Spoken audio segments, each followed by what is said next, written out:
Okay, where are we at this week?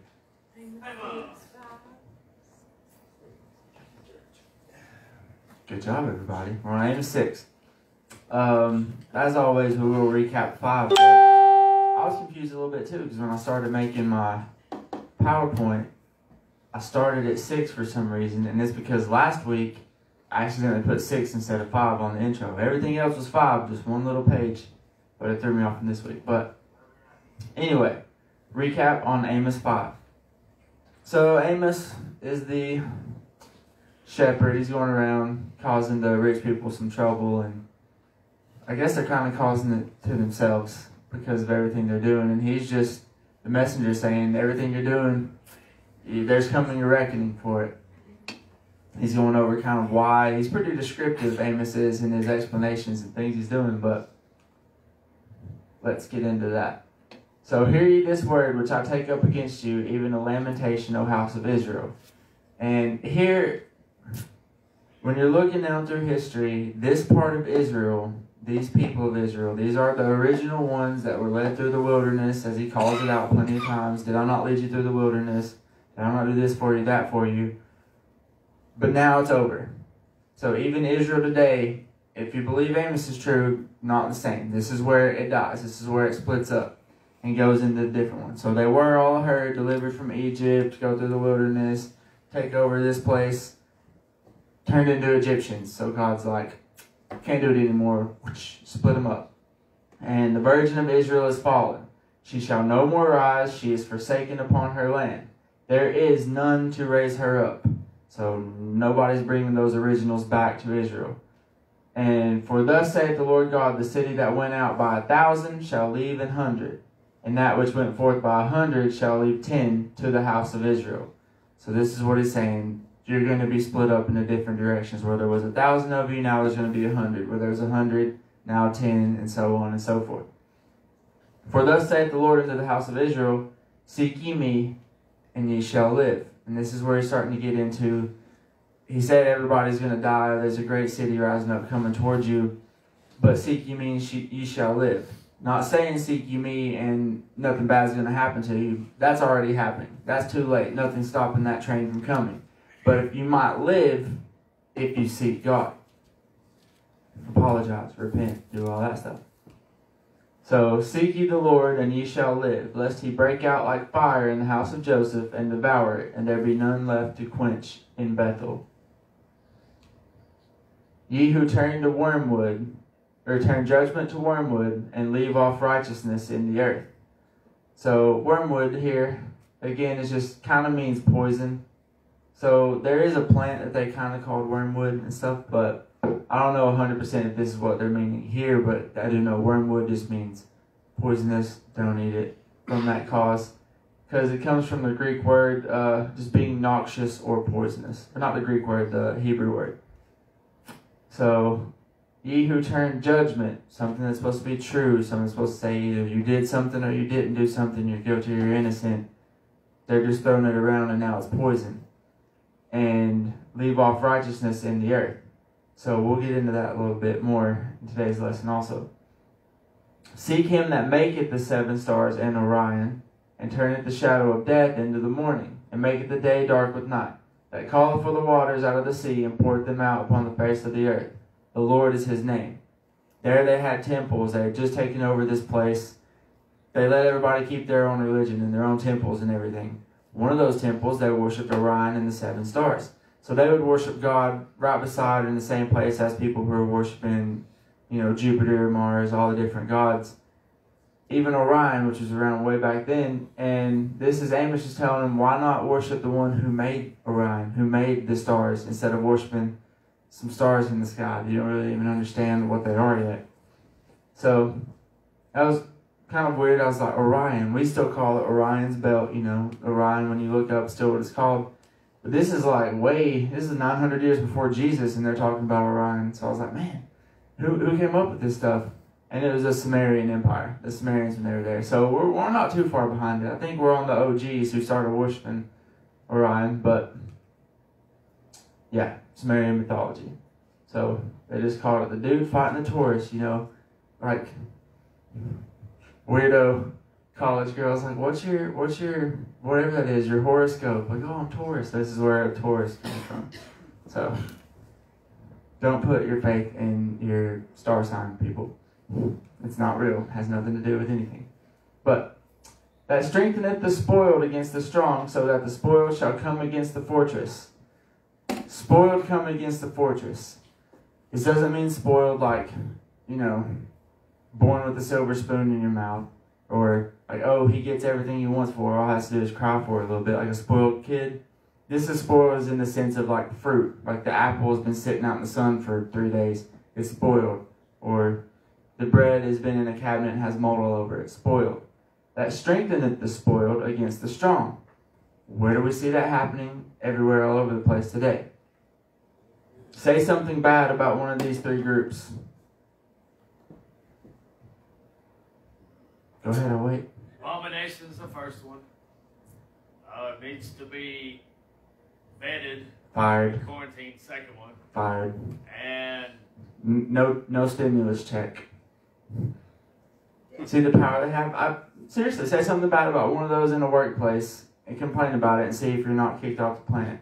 Try to open a business and start a business campaign and not put them in your commercials. See if you get the loans for it. See if you get all this other stuff. Strengtheneth the spoiled. They have an unknown power coming from somewhere that apparently nobody can talk anything about. But why? They're strengtheneth the spoiled, and the spoiled are coming against the fortress. And in this case, I'm not saying, they're coming against like us as white people or anybody as white people. They're coming against people of God. People are holy, and we're just, I guess, the chosen one to be in the way for that.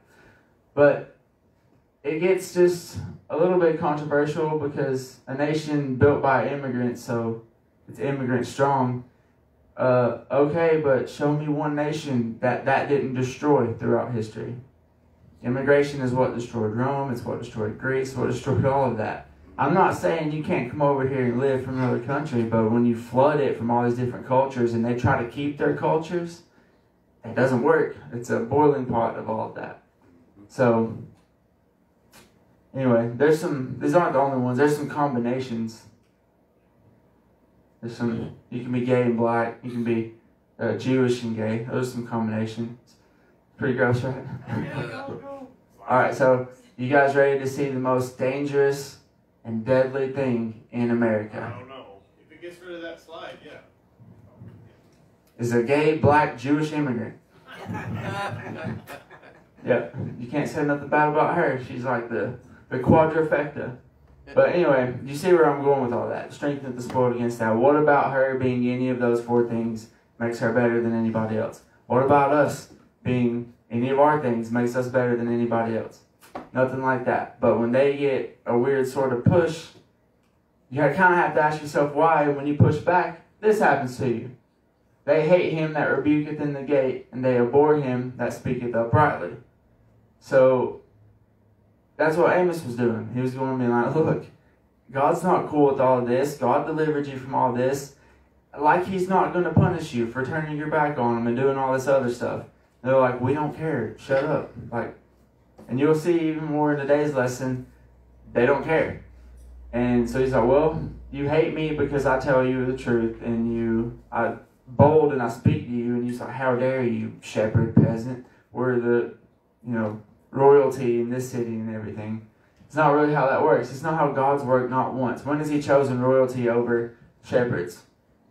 Very few times. Most times it's both of them at the same time to do something different, to kind of show they are on the same page. But forasmuch therefore as your treading is upon the poor, and you take from him burdens of wheat, ye have built houses of hewn stone, but ye shall not dwell in them.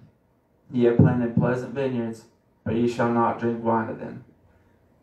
God's coming for it. He's going to destroy all of it. He's taking everything you've built and everything that you've done to live in. You're going to lose it.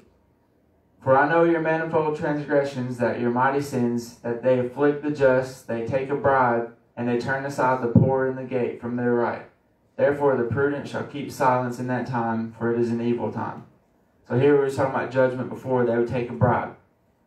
You come up, Gary owes me $2,000, and Ada's like, well, hey, Tyler, here's $2,200. Can I have Gary? And I'm like, yeah, sure. And Gary's like, that's not how this works, but too bad, Gary. Now you're a slave because I needed some money. That's what they were doing, taking bribes and stuff like that. And treating the poor very badly, turning them away, saying you can't come in the city even though they were citizens of that city just because they were poor. And therefore the prudent shall keep silence. So you think when God sends this army and they're killing all the rich people, the poor people are going to come help them, going to come fight for them? No, they're going to be like, hey, there's a big, huge house up that way. You know, we've got all kinds of good stuff in it. If you want to go loot it, probably what I would do. But it said they would keep silence. So seek good and not evil, that ye may live. And so the Lord, the God of hosts, shall be with you, as ye have spoken. Hate the evil and love the good, and establish judgment in the gate.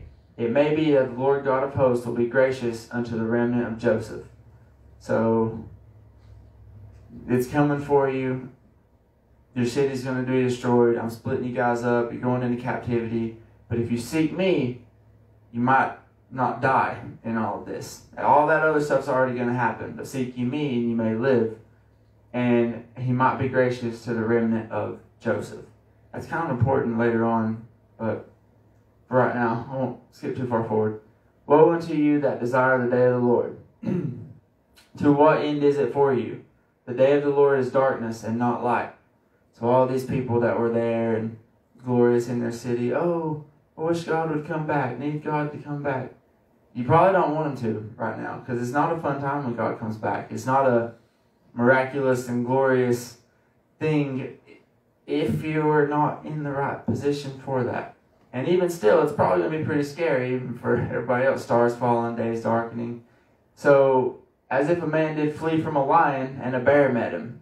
So for these evil people, when the day of the Lord comes, they're like, well, finally, at least we'll just die and it'll be over with.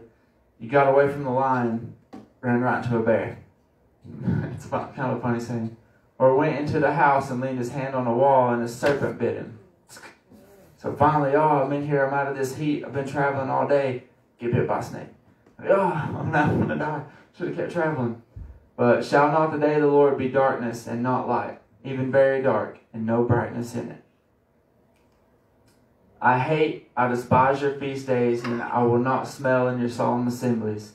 Though ye offer me burnt offerings and your meat offerings, I will not accept them, neither will I regard the peace offerings of your fat beasts. So they were doing a bunch of offerings and different things still, just like they always had. There's just no glory to it anymore. There's no spirit anymore. It's like going to church and just watching a movie that's in theaters and then leaving and saying you had church. No, you're going through the motions, but you're not really having church. You're not doing that anymore. That's what they were doing, and that's what God said. I hate you guys for doing this. I hate these. You might as well not even do them to me, because they're not for me. Take thou away from me the noise of thy songs, for I will not hear the melody of thy viols. But let judgment run down as waters, and righteousness as a mighty stream. So you can imagine, if you want something cleared, and then you flood it, it just pushes it, washes it all away. So this is a pretty good imagery. Like I was saying, Amos is good at just throwing out a lot of images of what this is going to look like. A mighty stream, washing down, wiping them out. But ye have borne the tabernacle of your Moloch and Chiun your images, the star of your God which ye made to yourselves. Moloch. Anybody remember what was special about him? What he really liked? He liked child sacrifices, yeah. So, I don't know why you'd be like, God delivered you from some stuff, like other invading armies, from slavery, and then you start sacrificing your children to a bull statue you made. Do not understand this at all. I don't know what they were thinking, but I don't know who the first person was like, hey, I know how we can fix this problem. How? Let's kill some babies for it. Like, what? Yeah, we'll build a statue of something cool and we'll throw some babies on it and kill them. I don't know, man. It seems kind of weird to me. Like, oh, the gods want it. Super weird stuff. I don't know how they even came up with this stuff. I believe, though, that Satan works through those statues. That's right. That's what I was about to get at. I don't know who could think of that rationally without a little bit of demonic help from all of that. There's So, power to it, just not the right kind. That's right. they even, so in this image, and it's a bit graphic, but just to drive it home, you see the drums and the people praying, like the trumpets and horns and all that. It's to muffle out baby screams.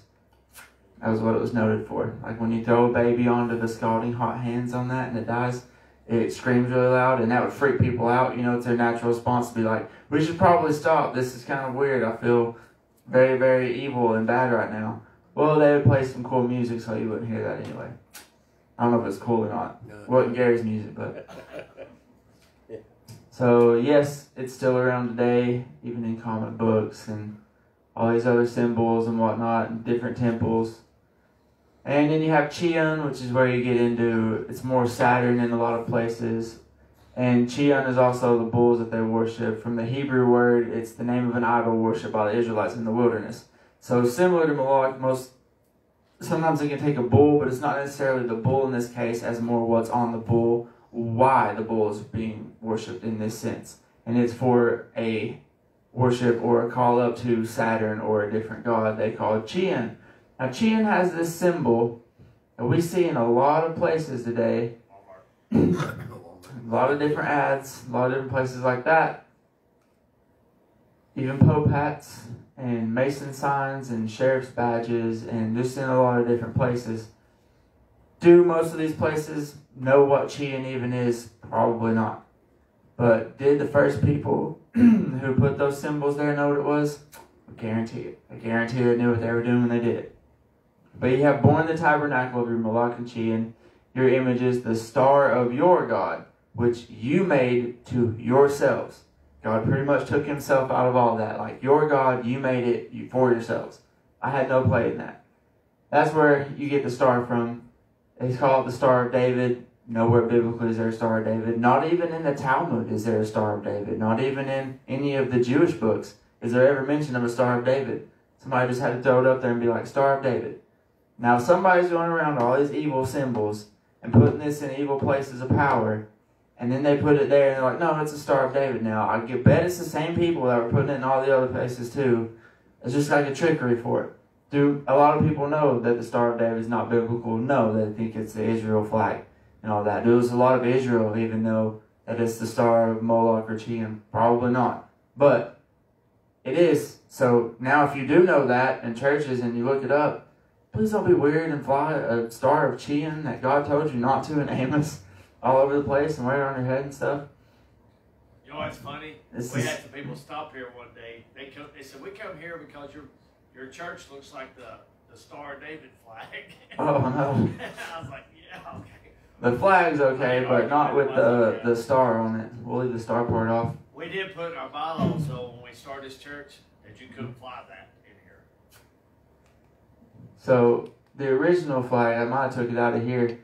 What's that? The candlestick thing that they, for Hanukkah and stuff like that? Well, the original design for the Israel flag for that had that on it instead. That would kind of make sense. You'd be like, oh, it's Jewish for that. But now you get this star, you know. It kind of gets weird when you get the Rothschilds. They had it on their, I know, but it was red and they changed it to blue. You get into weird stuff like World War II where they had to wear the star on that, and that's kind of where it gets adopted from. And the Holocaust stands for burnt offering, and no one named it that except for the Jews themselves. There's some weirdo stuff going on with the symbol, so it's probably best, if you don't understand it, just leave it alone. So, but therefore will I cause you to go into captivity beyond Damascus, saith the Lord, whose name is the God of hosts. So you make your own stuff, you worship your own stuff, you do your own thing, you're going to be doing what somebody else wants you to do now. I'm turning you over back into slavery to other people, which would be the Assyrian Empire when they come in about 40 to 80 years. So that was a quick recap on that. Amos 6 is short, so we'll just go through it right quick.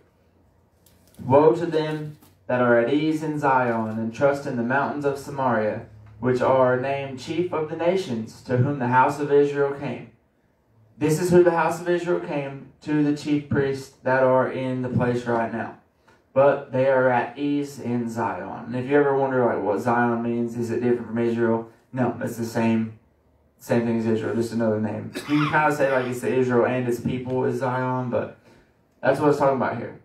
So let's break it down. Woe to them that are at ease in Zion, named chief of the nation, to whom the house of Israel came. They're again at ease in Zion. Like, oh, we made it. we're here. Now we can do whatever we want finally again and just have festivals, drink. And what did we just hear about those festivals? God hated them. God didn't want them to have it. So, moving on, that trust in the mountain of Samaria. What would that mean? Like a spiritual trust or all of that? No, this was a very warless time. They had just taken over this city, like, I forget when. It wasn't that long ago. It was like 64 years ago or something like that. And everything was kind of at peace with, no, it was sooner than that. It was like 20-something years. Maybe even less than that. Anyway, trust in the mountain of Samaria. So back then, where you had your cities was very important, way more so than it is today when we have planes and stuff when you're talking on military speaking. So it says don't depend on the mountain of Samaria. If you're looking at Jerusalem, mountains of Samaria will be right here. So you have a river coming down through here that's protecting you on the west side. This is a pretty thick river. You have the Sea of Galilee going down to the Dead Sea.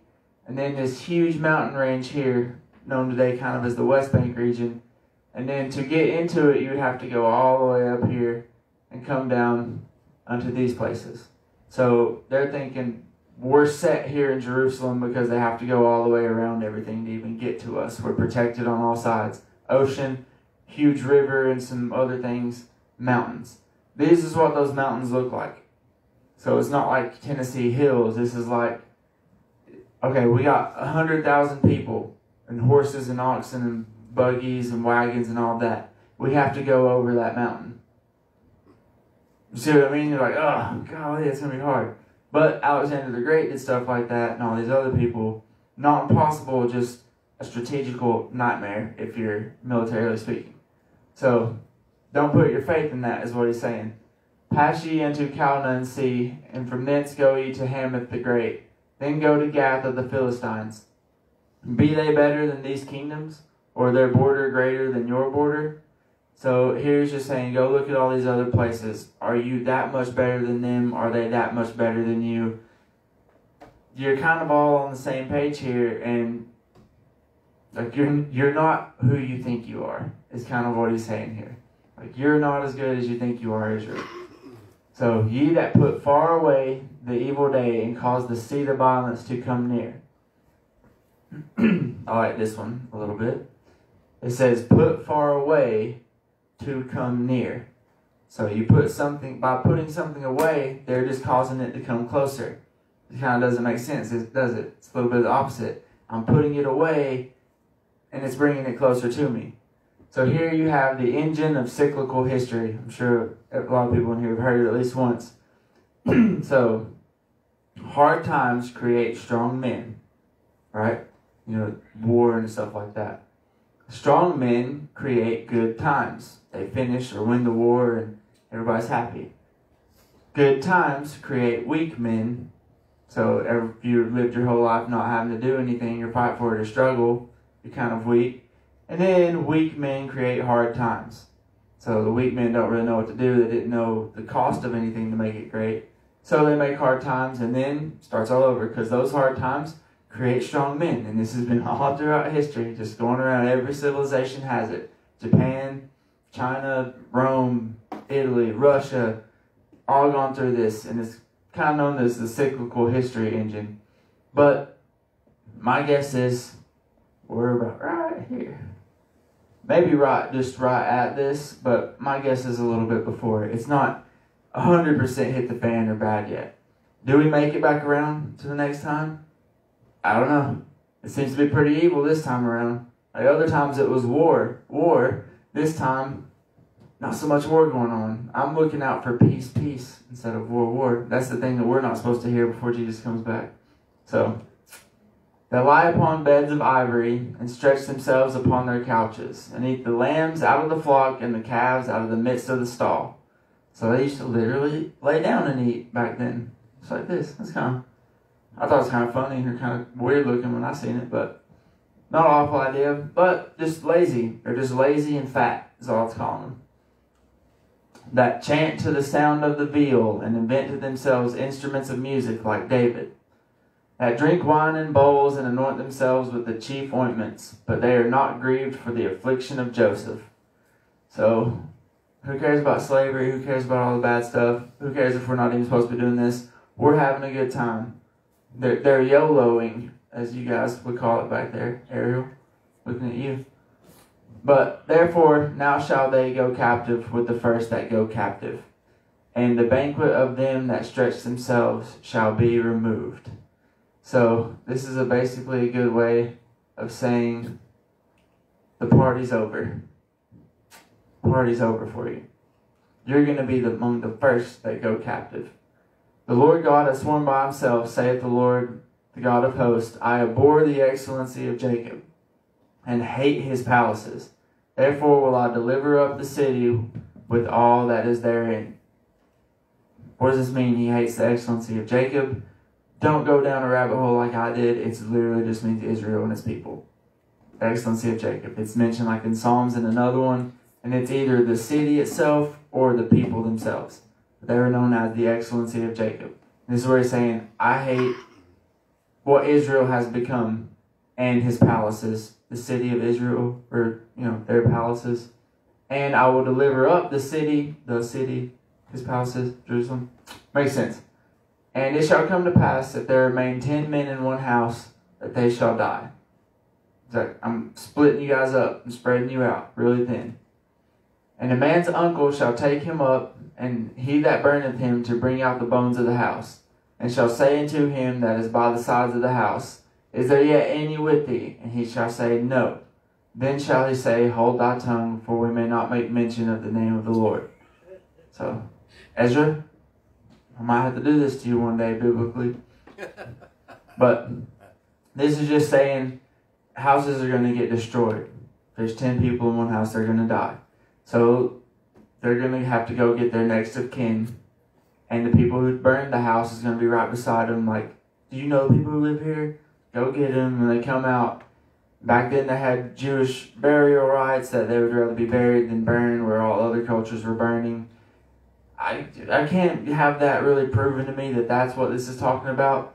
It's more so your people are going to be around, they're going to come, you're going to die, and you're not even going to be able to talk about God anymore. For the reasons being, one, kind of a little too late for that, isn't it? Oh, now you want to cry to God and worship Him, so that's saying hold thy tongue. Second reason could be we just got conquered by this dude. This dude's right beside us. If we mention our God, he's going to get mad and kill us for mentioning our God.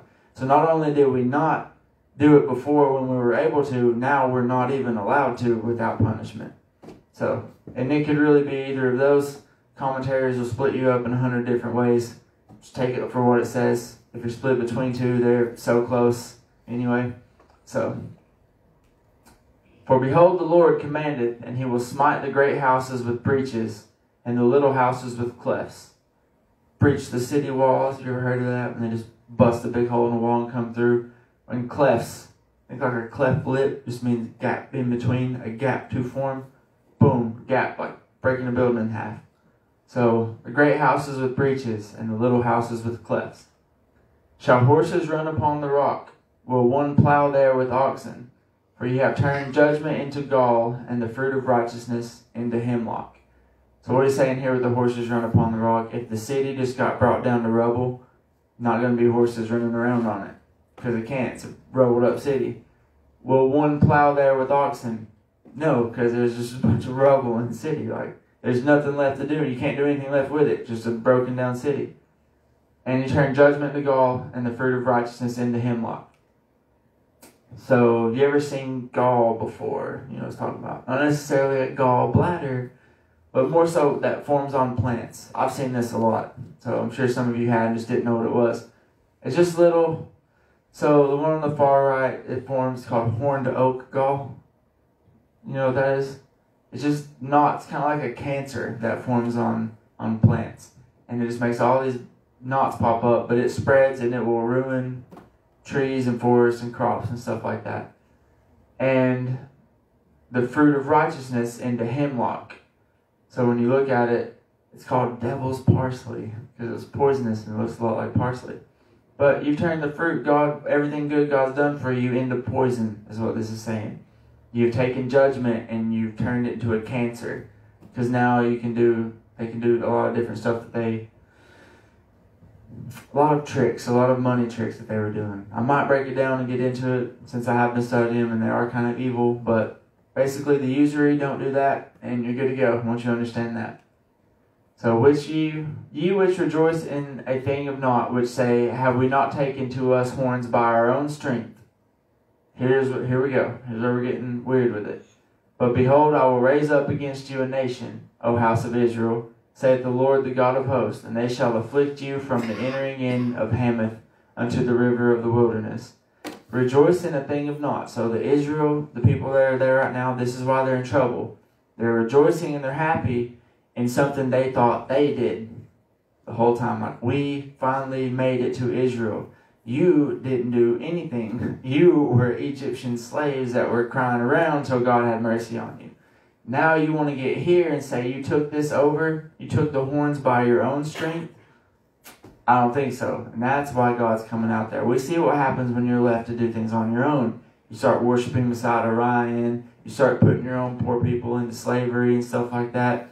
You can't be trusted to even act half of the Creator that delivered you from all this. Therefore, you will have a nation raised up to you. It's the Assyrians, surprise. And they shall afflict you from the entering in of Hamath unto the river of the wilderness. So remember that strategic map we just talked about earlier. This is the worldview of this place. This is Iraq, Afghanistan places. There is nothing there. It is a desert wasteland for places bigger than the entire southern part of America. They're coming from over here somewhere, the Syrian Empire. So they're crossing all the way over, coming right through there. You remember those mountains we were talking about? And that river, the Sea of Galilee, to go down here? Doesn't matter. They're already going up from the top anyway. That's why he's saying don't depend on it. Because they're swinging all the way around from the top to take it down. So, that's cool because Amos predicted that was what would happen, and that's what happened and how they got taken over, thus giving validity or validation to his entire prediction here in Amos. Because that was the route they came in on and took them over in the future. But which route did they come again? Straight down or through the desert? Well, so they lived over here. Yeah. And nobody really lived right here. Some like desert tribes and stuff. So they were like, there's no way they're going to attack us coming through the desert and then hitting a big river without having to go down or up, which so we're safe. But no, they were going around conquering all the way up through here. And then once they got up through here conquering, then they shot down. Because this was another nation. But remember, they got called out too at the beginning of Amos. All the nations that surrounded them did. And that's what they did. They came in, took out this way, took out down through here.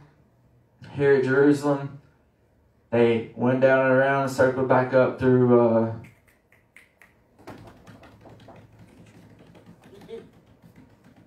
I'm drawing a blank on the name. But either way, Egypt got involved and it turned a little bit messy. It's in 2 Kings if you want to go read about some of that stuff. But yeah, the Assyrians came. They were very biblical. An angel killed like their entire army when they came though. So doing pretty good. But interesting stuff when you start knowing the history about it too. Any questions?